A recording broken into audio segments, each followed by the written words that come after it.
Hi, this is Dean, and I'm going to be playing the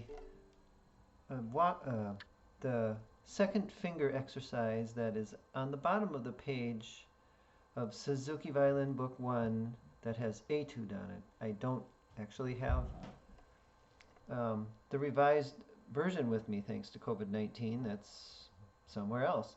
But anyway, I have an old version of it, and I do remember that it is on the bottom of the page that has Etude on it. And the purpose of that exercise is to get you used to second finger low in relation to all the other fingers, on the A string at least. I think it's for both strings, E string and A, but I'm going to just do the A string ones. And I'll just do 4 notes at a time. The first 4 notes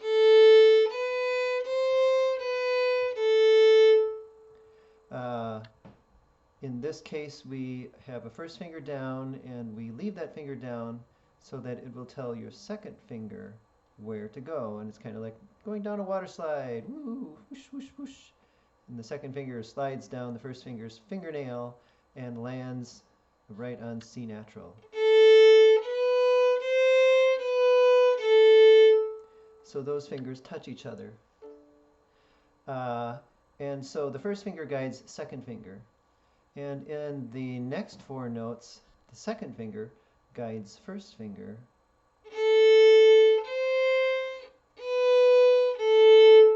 Which means your second finger needs to know where it's supposed to go without the first finger's help. So here we go.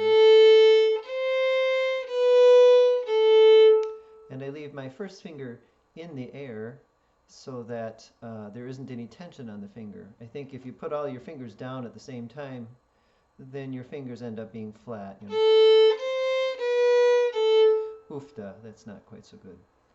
So anyway, this is why we leave fingers in the air, is so that when we do put them down, we create a little tension in the hand, and that gets it in tune. But we don't want to have the hand tense the entire time.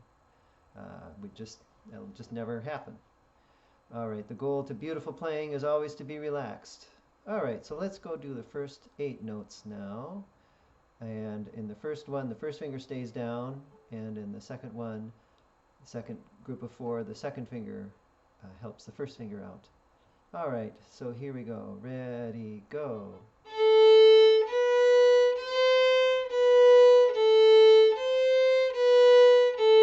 One more time.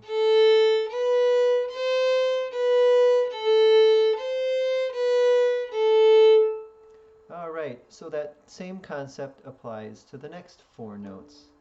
The second finger comes down at its low position, and now third finger has to adjust itself in relation to the second finger. And you know, they've always been apart. I mean, they've always been together in all of the songs through, I suppose, all the way up until Etude. So this is kind of new for them. They're getting used to being apart. I suppose COVID-19 has struck those 2 fingers as well, and now they have to just correspond, well, not exactly virtually, but at a distance. Yes, we have digit distancing here. Anyway, let's try these notes out.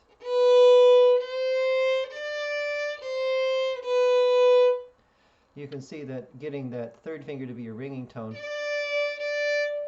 is now the challenge, and it's also the reward. When you get that finger in tune, it sounds beautiful, right?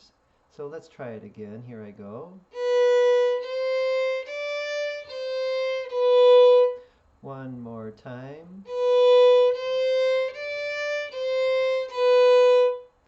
All right, and then as in the first and second finger, the second and third finger, when we put the third finger down by itself, the second finger is going to be in the air where it is relaxed. If you just put it down somewhere, it's not going to be C natural, it's not going to be C sharp, it's going to be, shall we say, seasick.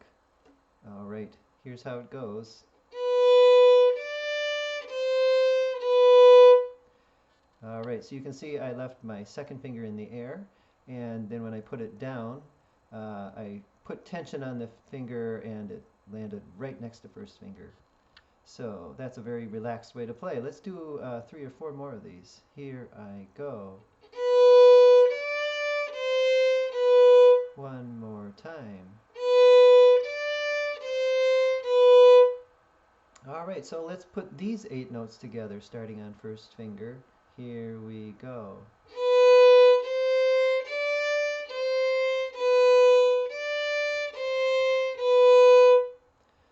There we go. And now we are going to do the same concept with the 3rd and 4th finger.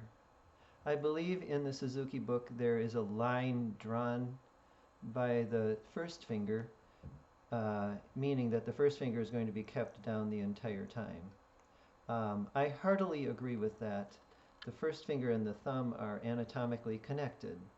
And as a cellist, I always know that my thumb and second finger are always they define where the hand is, and all the fingers are defined by that. And on the violin, it is the first finger and thumb that define where the hand is. And I guess I would call that base camp. First finger establishes base camp, and then all the other fingers respond to it. So even though we're not playing first finger, we're going to leave it down. And now we're going to go and put third finger down and leave that one down.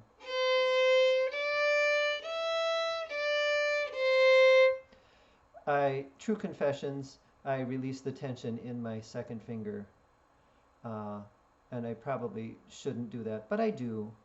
So it just helps me out a little bit. All right, so let's try that again.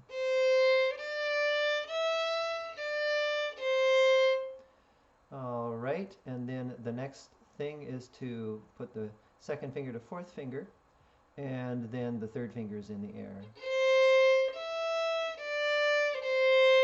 Again, if you just put your third finger down any place, who knows if it's going to be in tune? It was okay, but it could be better, right? That was a little better. All right, so let's try 2 or 3 of these starting on second finger. Here we go. Here's another. One more time. Okay, now let's put that group of 8 notes together, the ones that start with second finger. Here we go.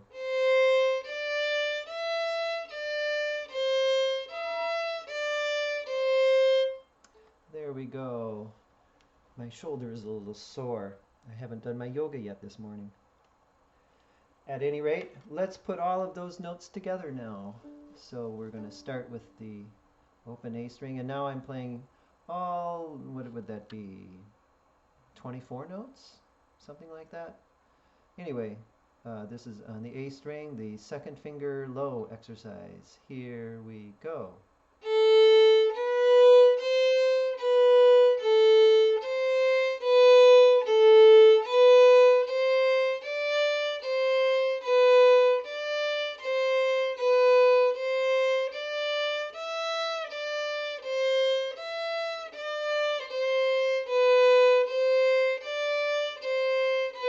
One more time now, repeating it.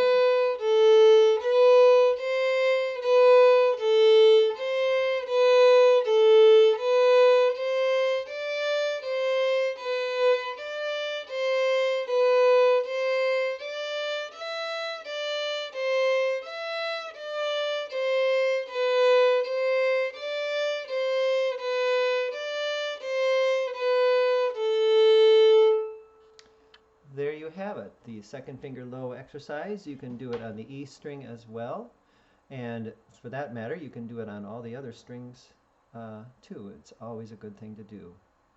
All right, I hope this helps you out, and I will see you later.